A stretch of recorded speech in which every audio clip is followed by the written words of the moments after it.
జ్యోతి ఎలాగో festival, megastar గారి birthday కూడా మనకి ఫెస్టివల్. ఆగస్ట్ అది 22 పెద్ద పండుగ అభిమానులకు. అవును, మనకు చాలా పెద్ద పండుగ అది. ఎస్. సో మనం ఆ రోజు కూడా మనం తెలియకుండా ఉదయం లేచి గుడికి వెళ్తాం, మంచిగా నీట్ గా తయారవుతాం.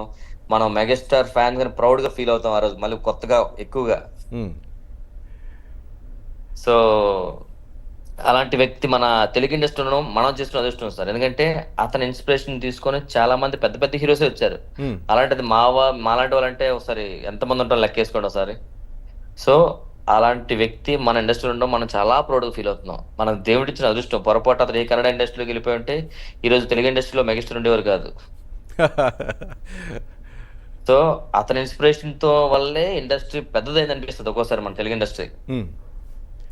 రాంప్రసాద్ గారు, ఎంతో మంది ఎస్, మీలాంటి వాళ్ళకి ఆయన సపోర్ట్ చేస్తూ చాలా మందిని ఎంకరేజ్ చేస్తూ ఉంటారు కదా, అవన్నీ చూసినప్పుడు ఏమనిపిస్తుంది రాంప్రసాద్ మీకు? అయ్యే బాబోయ్, అతను నాలాంటి వాడు కదండి. పెద్ద ఆర్టిస్ట్ చిన్న ఆర్టిస్ట్ ఉండదు. చిన్న జూనియర్ ఆర్టిస్ట్ తో కూడా మాట్లాడుకుంటే అతను మాట్లాడతారు, హ్యాపీగా మంచిగా రిసీవ్ చేసుకుంటారు ఎవరినైనా సరే. ఎగ్జాంపుల్ నేను ఖైదీ 150 చేశాను సార్, ఒక 7 years. అతను అంటే ఆఫ్టర్ చిరంజీవి గారు 8 years తర్వాత మళ్ళీ ఖైదీ 150 మూవీ చేసినప్పుడు దాంట్లో గెటప్ సీన్ కూడా క్యారెక్టర్ చేశాడు. లక్కీగా నాకు ఒక చిన్న రిపోర్టర్ క్యారెక్టర్ వచ్చింది. సో అప్పుడు నేను లొకేషన్ లోకి వచ్చి దూరం నుంచి కొంచెం అందరూ సెక్యూరిటీ అది ఉన్నారు, సార్ దగ్గర దూరంగా కూర్చున్నారు. వెళ్తే బాగుంటది దూరం నుంచి ఇంచం చూస్తుంటే నేను చూసి, ఏ రమయ్య రాంపద అక్కడ ఉండవే, రారా అని పిలిచారు. కూర్చోబెట్టి ఓ చైర్ వేయించి, ఆ రాంప్రసాద్ కాఫీ టీ తీసుకుందిరా అని నేను సార్ ఇద్దరు కాఫీ తాగడం, సరదా చాలాసేపు మాట్లాడుకున్న తర్వాత అంటే ఎక్కువసేపు మనం ఏమనుకుంటాం అంటే చిరంజీవి గారిని చూస్తేనే చాలు అనుకుంటాం. అలాంటిది అతను పిలిచి అతని పక్కన కూర్చోబెట్టుకొని అతనితో పాటు కాఫీ టీ తాగుతున్న నాకే కొంచెం ఇబ్బంది అనిపించి, మరి ఎక్కువసేపు ఉండకూడదు, బాగోదు, వెళ్ళిపోవాలని చెప్పేసి, సరే సార్ నేను వెళ్తాను సార్ అంటే, ఏం పని ఉందా? లేదు సార్ లోపలికి వెళ్ళిపోతానంటే, ఏ వినాయక్, రామ్ ప్రసాద్ ఏం షూటింగ్ ఉంది ఇప్పుడు అంటే, అతనికి ఇంకా టైం పడుతుంది, ఇంకేమే కూర్చోవచ్చు కదా, పని ఏముంది ఇప్పుడు వెళ్ళిపోయి అంటే. అతను చాలా ఫ్రెండ్లీగా మనం రిసీవ్ చేసుకొని చాలా సరదాగా, మనం చూసే చిరంజీవి గారు వేరు, మనం అక్కడికి వెళ్ళిన తర్వాత అతనితో మీట్ అయిన తర్వాత చూసే చిరంజీవి గారు వేరు అసలు అంతా. చాలా సంతోషం అనిపిస్తుంది కదా, ఎందుకంటే ఆయన పెద్ద మెగాస్టార్. మనలాంటి వాళ్ళని పట్టించుకోవాల్సిన అవసరం కూడా లేదు కదా రాంప్రసాద్.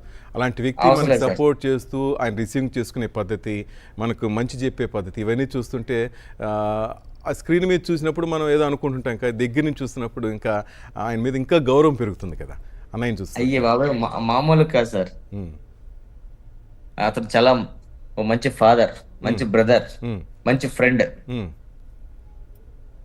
సార్ చిరంజీవి గారితో ట్రావెలింగ్ అంటే మనం తెలియకుండా, ఫర్ ఎగ్జాంపుల్ మనం వేరే హీరో ఫ్యాన్స్ అనుకోండి, ఒక్కసారి మెగాస్టార్ చిరంజీవి గారితో కలిసి ట్రావెల్ అయ్యారు అనుకోండి, అతను ఒపీనియన్ కూడా మార్చుకుంటారు. అమ్మ నేను చిరంజీవి గారి ఫ్యాన్ అయిపోతాను అనుకుంటారు. అతను అంత చేంజ్ వస్తుంది అంటారా? సూపర్. రాంప్రసాద్, దాదాపు 100 దేశాల నుంచి ఆయన అభిమానులు చాలా మంది లైవ్ లో ఈ కార్యక్రమాన్ని చూస్తూ ఉన్నారు సార్. ఆల్మోస్ట్ 100 కంట్రీస్ నుంచి ఈ రోజు ఫ్యాన్ ఫాలోయింగ్, అందరు ఫ్యాన్స్ అందరు గ్యాదర్ అవుతారంటే అది ఇది ఇంకా చాలా పెద్ద పండుగ ఈ రోజు మనకి. 12 గంటల నుంచి మనం ఈ లైవ్ స్టార్ట్ చేసాం రాంప్రసాద్ గారు, కంటిన్యూ అవుతుంది. ఇప్పుడు 5 గంటలు కాబోతోంది, నాన్ స్టాప్ అనమాట.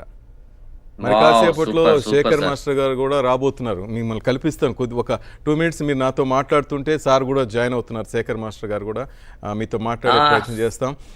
ఇంతకుముందు సీను మాట్లాడాడు, ఆది మాట్లాడాడు, అంతా అసలు చెప్తున్నారు ఆయన మాకు అంత పట్టించుకోవాల్సిన అవసరం లేదు, కానీ ఇప్పుడు కూడా మా వెనక నేనున్నాననే సపోర్ట్ ఇస్తూ ఉంటారు. మాకే కాదు ప్రతి ఒక్కరికి, ఆయన ఎవరైనా కామెంట్ చేసినా కూడా వాళ్ళని కూడా హక్కును చేర్చుకుంటుంటాడు. ఇవన్నీ చూస్తుంటే అసలు నిజంగా ఇట్లా ఉండగలిగితేమా అనిపిస్తుందా అంటున్నారు. అతను అర్థం చేసుకునే మనిషి సార్, చాలా మగమాట. ఇప్పుడు ఎగ్జాంపుల్ ఎవరైనా అతను విమర్శించారు అనుకోండి, సర్లేండి వదిలేయండి అయిపోయింది కదా అంత లైట్ తీసుకుంటారు. మనమే కొంచెం ఫ్యాన్స్ కొంచెం అగ్రెసివ్ గా తీసుకుంటారు, చాలా లైట్ గా, ఎందుకు తన వల్ల ఏమొస్తుంది వదిలేయండి అంటే, అరే ఏంటి మనిషి ఎంత కూలా ఇదేంటి అనిపిస్తుంది మనకి అసలు. అసలు సార్ మనం చెప్పండి, సార్తో ట్రావెలింగ్ చాలా తక్కువ దొరుకుతుంది ఫీల్, మనకి చాలా తక్కువ దొరుకుతుంది బేసిక్ గా. నిజంగా సార్ తో మనకి ఆ ట్రావెలింగ్ దొరికితే తెలియకుండా మనం మారిపోతాం సార్, మనకి చాలా చేంజెస్ వస్తాయి. అంటే పద్ధతి కానీ ఏదైనా సరే మనలో చాలా చాలా చేంజెస్ వస్తాయి, సీరియస్ చెప్తున్నాను. ఓకే, ఇది నేర్చుకోండి, ఇది ఇలా ఉండాలా, ఇలా చెయ్యాలా అని అనిపిస్తుంది మనకి. ఎస్, ఆయన మాటలు కానీ ఆయన చెప్పే విధానం కానీ ఆయన వర్క్ డెడికేషన్ ఇవన్నీ చూస్తుంటే తప్పకుండా ఎందుకు మారని చెప్పి ప్రతి ఒక్కరిలో ఆ చేంజ్ వస్తుంది.